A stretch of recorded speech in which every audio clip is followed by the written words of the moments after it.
10, 9, 8, 7, 6, 5, 4,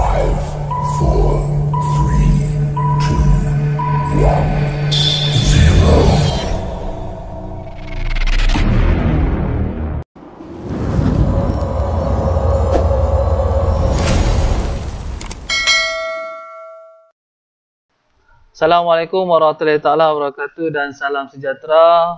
Bertemu kembali bersama dengan Cikgu Yusof dalam subjek sejarah tingkatan 2 bab 1 Kerajaan Alam Melayu.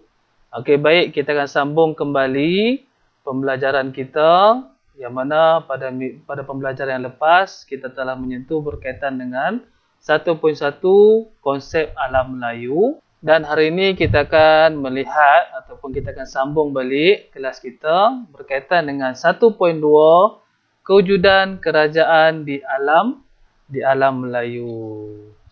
Jadi, cikgu akan memperkenalkan kepada anak-anak murid semua tentang kewujudan kerajaan alam Melayu.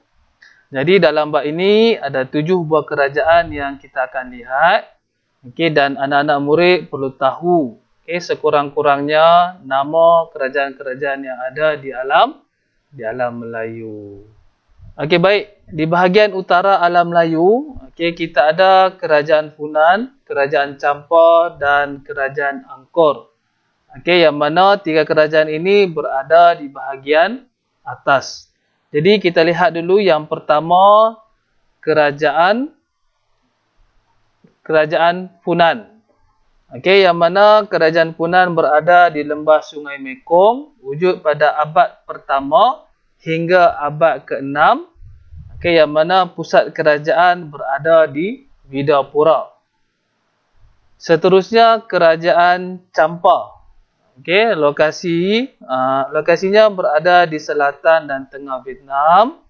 Wujud pada abad kedua sehingga abad ke-15.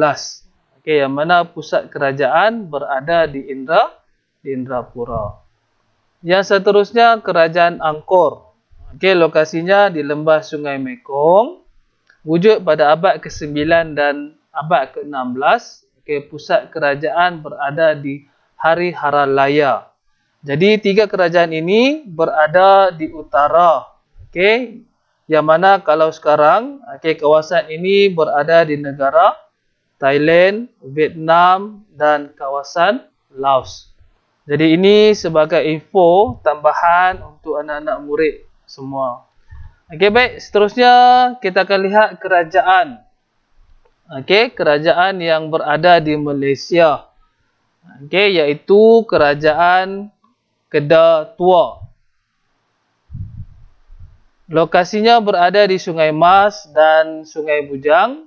Wujud pada abad ke-5 hingga abad ke-11. Pusat kerajaan berada di Sungai Mas dan Pangkalan Bujang. Yang seterusnya kita akan lihat Kerajaan Gangga Nagara. Yang mana kawasan di pantai barat bahagian tengah tanah Melayu. Kalau sekarang ni kawasan tersebut berada di negeri Perak. Wujud pada abad ke-6 hingga abad ke-11 dan pusat kerajaan berada di Pangkalan. Jadi itu berkaitan dengan kerajaan, 2 kerajaan yang berada di Malaysia kalau sekarang lah. Seterusnya kita akan melihat lagi 2 kerajaan yang wujud satu ketika dahulu. Kalau sekarang lokasinya berada di Indonesia. Iaitu Kerajaan Sriwijaya. Berlokasi di lembah Sungai Musi, Sumatera. Wujud pada abad ke-7 hingga abad ke-11. Dan berpusat di Palembang. Yang seterusnya Kerajaan Majapahit. Kerajaan Majapahit berlokasi di lembah Sungai Berantas, Jawa Timur. Wujud pada abad ke-13 dan ke-15. Yang mana pusat kerajaan berada di Kota Trowulan. Jadi, ke-7 buah kerajaan alam Melayu ini Okey, sekurang-kurangnya pun anak-anak murid boleh hafal nama-nama kerajaan. Okey, kerana selepas ini kita akan berjumpa dengan lebih banyak lagi maklumat berkaitan dengan kerajaan-kerajaan ini dalam bab-bab yang seterusnya.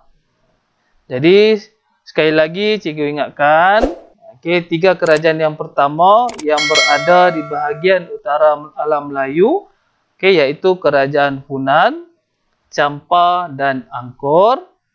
2 kerajaan yang berada di Malaysia, kalau sekarang, iaitu Gangga Negara dan Kedah Tua.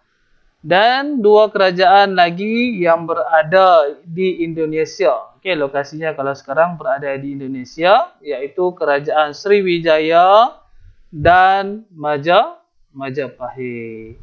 Jadi itu saja untuk pembelajaran hari ini. Kita berjumpa lagi pada sesi pembelajaran yang akan datang. Sampai berjumpa lagi. Assalamualaikum warahmatullahi taala wabarakatuh. 10